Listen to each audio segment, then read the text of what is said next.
much. I love that now it is long enough at this job that I don't want to follow MCMA,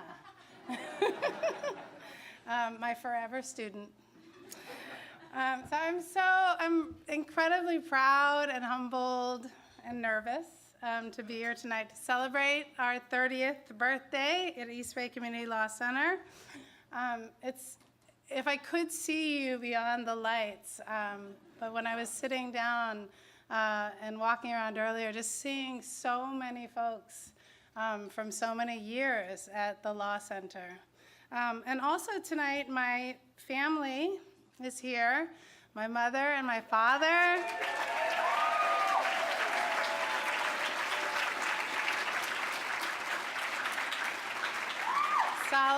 Sala and Alan Steinbach, who I talk about a lot. So some of you probably already feel like you know them from how much I talk about them.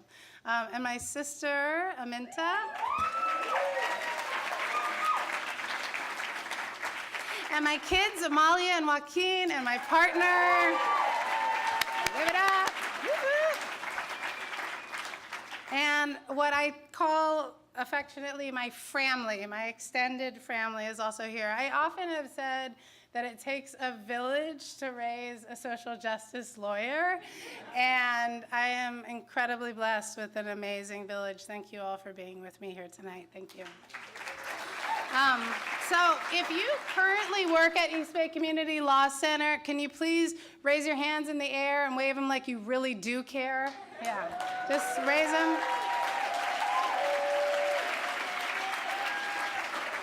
Thank you. All right, those are the heroes. So this is to you, the staff of East Bay Community Law Center. I cannot express enough my deepest gratitude to you all. You're bold and you're brave and brilliant.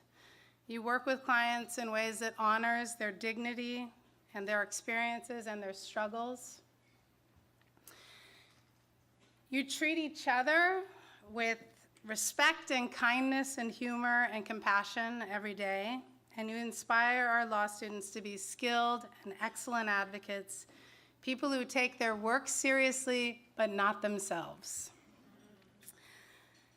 You are bound by a collective distrust for authority, and while that's sometimes deeply uncomfortable, I absolutely understand it. And I see it as a continuous call to build and rebuild trust by listening and learning. You manifest the values of authenticity and equity in who you are, in the work you do, and the way you push for transformative change. You represent what a mission-driven community can and should be, walking the talk, practicing what's preached, and doing the hard and uncomfortable and necessary work of trying to align our greatest and deepest intentions with our actions and our words every day.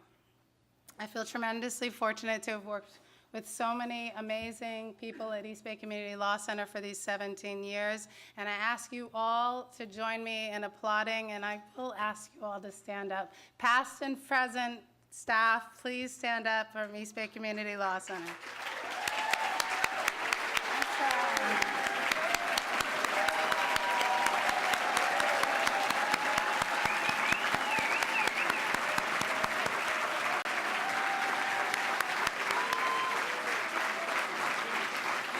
Thank you.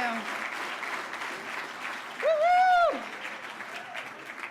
All right, so EBCLC, East Bay Community Law Center, it's like such a mouthful, right? It's just such a long name. It's not like, it doesn't have a convenient kind of like acronym, although we tried like EBCLC for a while, and it like never caught on. And it's not like kind of a convenient four-syllable, name, abbreviation that you can use. And so people always actually try to change the name or shorten it to make it easier. And and when people say, "So tell me about East Bay Law Center. Tell me more a little bit about EBCLC." I always say with a smile, you're dropping the most important word in our name, and that's community. That is at the heart of East Bay Community Law Center's name. It's at the heart of our work. It's at the heart of everything that we do. East Bay Community is the where, Law Center is the what, but the how is community. And when I say community, I'm not just talking about the shared location or geography or characteristics or political alliances. I'm talking about the spirit in which we, all of us, engage in this work of creating the world we want to see. I'm thinking of what Professor John Powell calls the circle of human concern. It's the way that the law bounds who is protected and who is not by the law, how it defines who is held within its care and who is not by the law. And I'm also referencing Martin Luther King's vision and description of this beloved community. That's what I think of when I think of community and how EBCLC holds community at its heart. We must hold those in the center of this circle of human concern who have been most marginalized. And we must know in truth, really in our hearts, that if we do that, we are uplifting the entire community and bringing rights and protection to all. And now is not the time to shirk away from that very, very clear mandate. From its founding in 1988, the East Bay Community Law Center centered community in the work, and over time it's expanded this circle of who has access to justice. EBCLC's phenomenal, fabulous director, Bernita Reagan.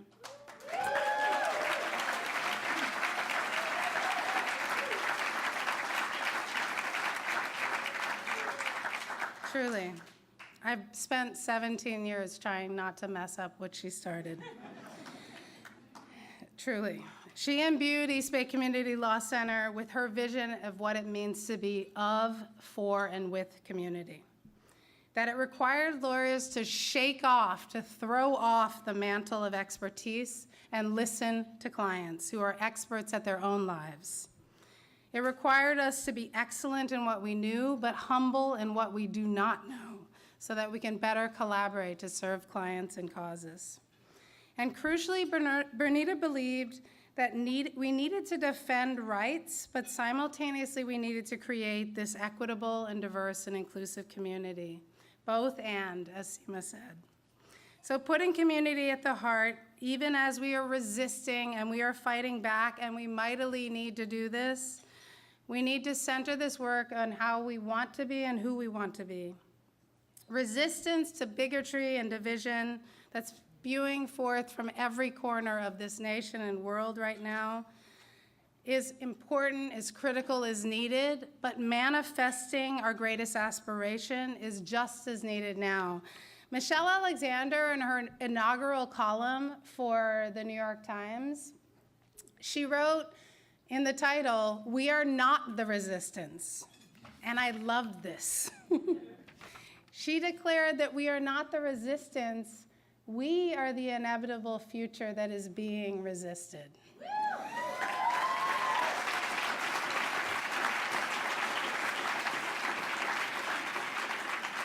And that reframe is what I'm talking about. That reframe is what it means to put community at the center of our work. That reframe is what it means to imagine and remember, even as we are fighting or defending rights, that we are also fighting for something, that we are fighting for what we want to see, we're fighting for what we can see right now.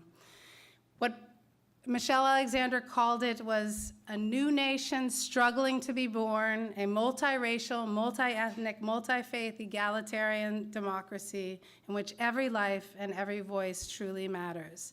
That this is what we were working for, and that it isn't just in utopian novels, it isn't just in the books of Octavia Butler, it's what we have to create right now in this work and in this world. And if we forget that, we're giving in to the kind of fear and fear-mongering that drives us away from the connection and the belonging that we can create when we come together in community.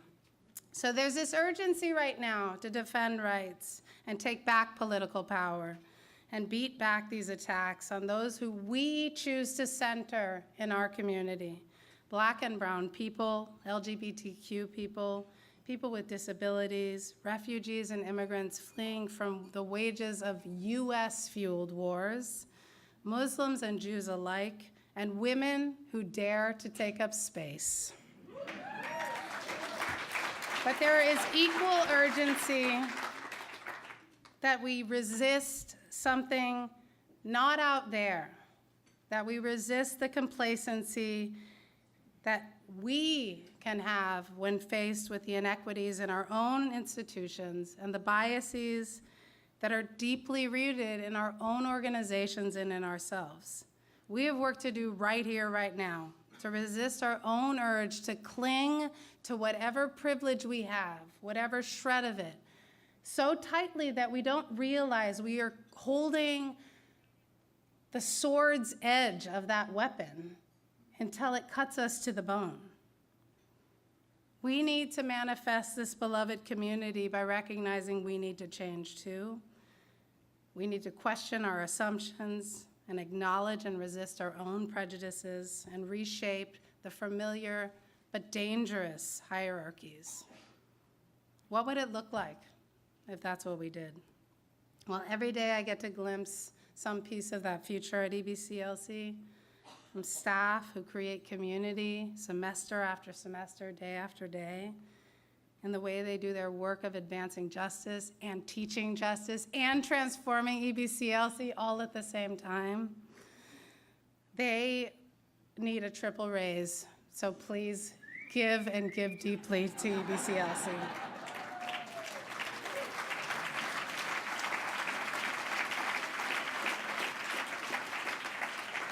I see it in the way that our students push us to have hard and uncomfortable conversations about white supremacy and patriarchy and how deeply they underpin our legal systems and our legal education institutions. And I see the possibility of this beloved community every day from EBCLC's clients and community partners who drive the work, who educate us and inspire us, and remind us every day that lawyers, at best, are only part of the solutions, and at worst, are a big part of the problems. Thank you to the recipients of our Justice Awards for pushing us to be better lawyers and better partners. I spent 17 years at EBCLC building programs because I believed in Pernita's vision of what it meant to be with and of and for the community.